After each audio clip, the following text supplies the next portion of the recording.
Hello students, my self Manoj. मैं Sunbeam public school में English का क्लास लेता हूँ, फैकल्टी इंग्लिश का हूँ। और आइए स्टूडेंट्स, हम आपको बताते हैं कि पटना यूनिवर्सिटी में एंट्रेंस करने के लिए हमें क्या क्या प्रिपरेशन करना है और उनके क्या क्या सिलेबस हैं, उनके बारे में हम डिस्कस करेंगे। पहले आइए स्टूडेंट, मैं बता दूं उनका सिलेबस जो होता है वो पहला है टेंस, दूसरा है voice, third narration, fourth preposition, fifth article, sixth one word substitution, seven antonyms, eight synonyms and last one is a passage. And student, एक बात मैं आपको बता दूं कि ये इसमें तीन ऐसी चीजें हैं जिनका मैं ट्रिक बताऊंगा, आपको उन्हें याद करना होगा, बाकी there is no any excuse. You will have to go through each and everything for yourself only, and the trick will be given by myself.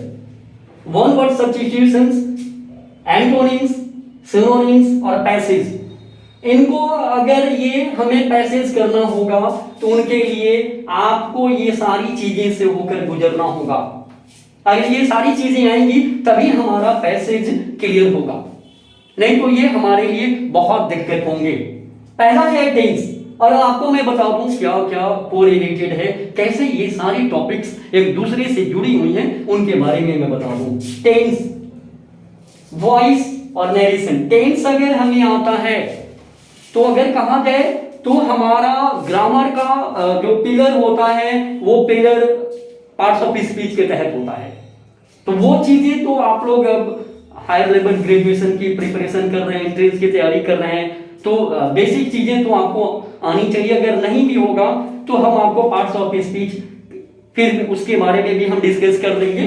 फिलहाल मैं इसको बता दूंगा, सिलेबस बताऊंगा, इनको कैसे क्या करना है, नरेशन बताऊंगा, टेंस बताऊंगा, ये सारी। जैसे पहला हम टेंस के बारे में डिस्कस करेंगे। टेंस हमारा जो है वो वॉइस और टेंस दोनों कोरिलेटेड हैं।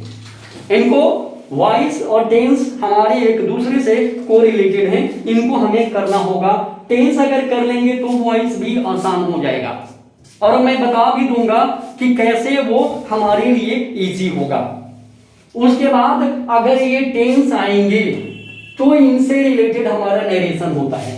नरेशन का मैं ऐसे तो बहुत सारे कॉम्प्लिकेटेड ये टॉपिक्स होता है, नरेशन बहुत कम लोगों को पढ़ भी लें लेकिन हमेशा डाउट रहता है, लेकिन एक ट्रिक मैं बताऊंगा, वो आसान सा ट्रिक जो नरेशन अगर आप ध्यान से देख लेंगे तो मैं गारंटी देता हूं कि ये टॉपिक आपके क्लियर हो जाएंगे।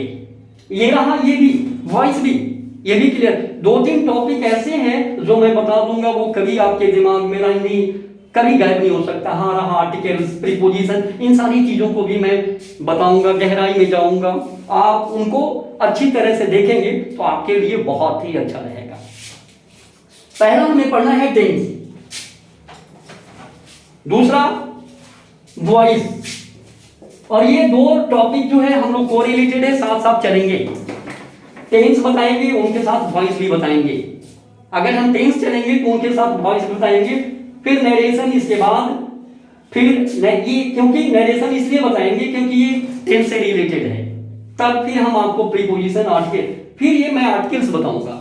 आर्टिकल्स जो है वो कोरिलेटेड हमारा प्रीपोजिशन से है, तो पहले मैं आपको आर्टिकल्स बताऊंगा, फिर प्रीपोजिशन, फिर वन वर्ड सब्स्टिट्यूशन, ये सारी चीजें तो मैं बता दूंगा। उनका ट्रिक क्या होता है वो मेमोराइज करना होगा, कुछ मेमोराइज करने की भी ट्रिक बताऊंगा कि आप उनको आसानी से कर सकते हैं और इनकी कोई लिमिटेशन नहीं होती है। और रहा पैसेज, पैसेज के भी एक आपको हम ट्रिक बताएंगे। पैसेज कैसे हम, अब मान लीजिए आपके पास टाइम कम होता है, टाइम ड्यूरेशन कम होते हैं, और उन कम टाइम में उनको हम कैसे कवर करेंगे, ये भी बातें हम आपको बताएंगे। इतना सारा चीज बताएंगे, और इन सारी चीजों का एक पिलर वाला जो मैंने बात जो जिक्र किया वो है पार्ट्स ऑफ स्पीच। इन सारी चीजों का एक वो होता है पार्ट्स ऑफ स्पीच।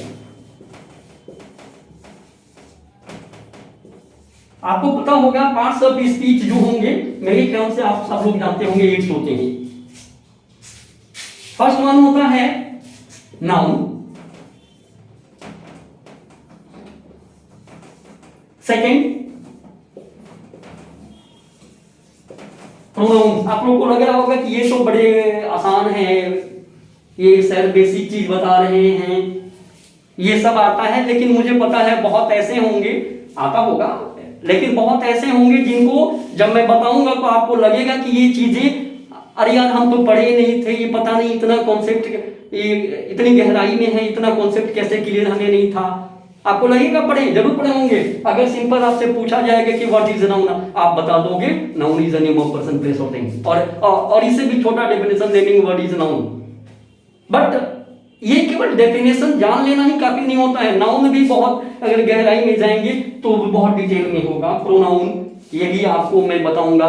प्रोनाउन में दो तीन चीजें ऐसी हैं जो अब तक बहुत लोगों को कंफ्यूजिंग होता है।